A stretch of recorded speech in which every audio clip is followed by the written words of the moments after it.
In the twilight of his years, Pablo Neruda, Chile's greatest poet, found the love that would define his final verses. Matilde Urrutia was not his first love, but she was his last, his truest, his most passionate. They met in secrecy. Neruda was already married, bound to a life of expectations, but Matilde was like fire.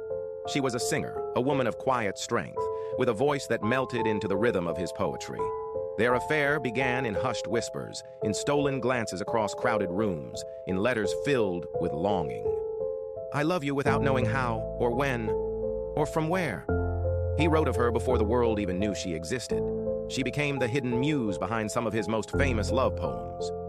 But love that must be hidden is never easy. Their meetings were fleeting, their time together stolen from the reality of their separate lives. Years passed, and finally they could be together openly. When Neruda's marriage ended, Matilde stepped out of the shadows and into his world. They built a home by the sea, where the waves crashed like the echoes of his words. She became his wife, his caretaker, his muse in the light as she had once been in the dark. But fate is cruel, even to poets. Neruda fell ill, his body weakening even as his love for her remained strong. In his final days, it was Matilde who stayed by his side. Even after his death, she kept his words alive. His poetry, a testament to the love they had shared. A love whispered in ink, in memory, in the verses that would never fade.